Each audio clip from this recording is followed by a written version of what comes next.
Digital marketing, paid marketing, performance marketing, are they different, related?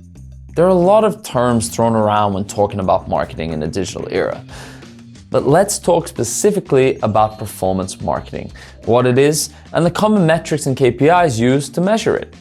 I gotta say, before I define performance marketing, that the waters around the definitions are a little murky, and I'm sure some of the people out there will disagree with the lines I draw, but here goes. The difficulty with defining performance marketing as a subset of marketing is that all marketing in one way or another is intending to perform, especially if the alternative is not to perform. Like with everything, I go back to sports. No athletes, unless they're on a dodgy payroll, are going out not to perform. Therefore, all marketing is performance marketing to some degree. With that said, since I came into marketing over 6 years ago, performance marketing has been a subset of digital marketing that refers to paid marketing, where marketers only pay for the actions that are completed. On Google Ads, you pay per click. On Facebook, you pay per 1,000 impressions. These are both examples of what is commonly referred to as performance marketing, i.e., you only pay once the marketing has performed, the equivalent of only paying an athlete in bonuses when they do indeed perform. Then we could of course get into CPM, cost per mil, and whether paying for an impression is actually performance, because the performance you're actually looking for is likely something after the impression, i.e. a click or a purchase, but let's not go down that rabbit hole. The reason then that other types of marketing, content, brand, events, search engine optimization, etc. have traditionally not been referred to as performance marketing is that you foot the bill before you've actually received your food. Even though performance marketing is tended to refer to paid channels because those are the channels that are able to drive a lot of the volume more quickly and are easier to track, I'm of the opinion that organic campaigns where the goal is to get leads, to book a demo, or to try a tool for free can technically be considered performance marketing. But it is more difficult to make adjustments and tests to identify what can provide better results because the volume tends to not be there and there tends to be less data available for what impacted the conversion along the way. But for me, as long as the campaign decisions are based on measurable results, it can be considered performance marketing. So with that said, my definition is slightly wider than paid, so let's say performance marketing is a measurable form of marketing. You need to have clear metrics and KPIs that you're aiming for so you can measure how well things are performing. Having measurable goals allows you to create informed hypotheses, experiments, and take decisions to further improve upon the performance of your campaigns, allowing you to get more clicks, leads, purchases, or whatever it is you want as the output from your input. What are some KPIs and metrics you can get started with? If you're the performance marketer and you're managing the channels on a daily basis, some KPIs and metrics you can start looking at include impressions, to tell you how many times your ad has appeared.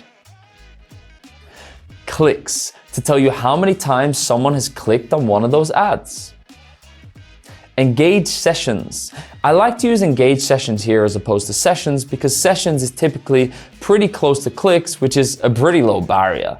Whereas engaged sessions require a user to be on your site for longer than 10 seconds, do a conversion event, or have at least 2 page views or screen views. This I like because you can think about why there is a discrepancy between clicks and engaged sessions. Like, does the landing page differ massively in feeling from the ad? Does it communicate differently? Is the load speed poor? Etc., etc. Depending on that, you can think about how to optimize to increase the conversion rate from click/session to engaged session. Micro conversions. These are often not actually referred to as micro conversions, but simply different types of conversion events. You might have a priority conversion you want people to take, but if they don't take that, is there other actions you think are valuable, like visiting your pricing page or searching for something on your site? Conversions. This speaks for itself and is likely what you want as many people to take as possible, and you should always be thinking about what you can do to improve this, which could also mean improving an earlier step because both would net you more input. Cost per click. This feeds into the next one because I use CPCs at a more granular level. Like, what do my CPCs look like for certain campaigns? My competitor keyword campaigns will likely have a higher CPC. And if there are certain campaigns with sky-high CPCs, follow the yellow brick road a little further down the funnel to see if it's worth paying those high CPCs, because it just might be. Cost per acquisition. Is your marketing sustainable? That's one thing you need to be thinking about. Is your output worth what you're putting in? What's the ceiling there? How high can you go from an input perspective based on your output? In a low interest free money era, it was growth at all costs, but now it's all about sustainable growth. Figure out what that looks like for your business. Reporting to management. If you're reporting to your managers or C-level, here are some good metrics and KPIs to include. Cost per acquisition. Again, show them how sustainable or unsustainable your marketing is as a whole, or maybe even some breakdowns to make a case for increasing or reducing investments in certain areas.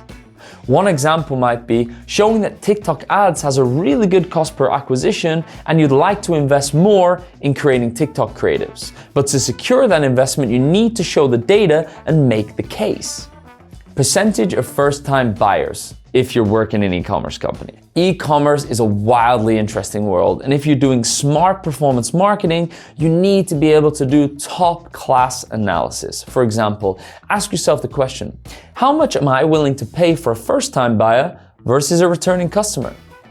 This is, of course, a complex question, but a really fun thing to try and answer. Another could be, what is the average lifetime value of a customer who spends over $100 on their first purchase versus someone who spends $50 on their first purchase? Because you just might be willing to spend more to acquire the big spenders. ROAS, or return on advertising spend. This has been a classic for a long time and is definitely still relevant when looking at each channel in a silo.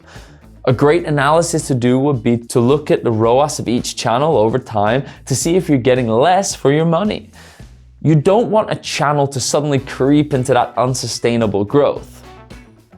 MER, or marketing efficiency ratio, which is the total revenue divided by the total ad spend from all marketing channels. This is how you should be looking at the overall efficiency of your marketing efforts. I won't go into too much detail here, but I recommend watching my colleague Kat's video on the subject. Whichever KPIs you choose, make sure you select ones that are tied to overall business goals, which are typically metrics that tell you what is driving growth and contributing to new customers. That was our quick rundown on what is performance marketing. If you have any questions or comments, feel free to shout them out in the comments. And for you performance marketers out there, Funnel can help you start gathering data so you can measure the performance of all your campaigns in a faster, easier way. That's it for today. If you found this video useful, like and subscribe, or you'll get more videos about digital marketing, marketing data and analytics, and data visualization tips and tricks. All the great content you need to shortcut your way to being a better marketer.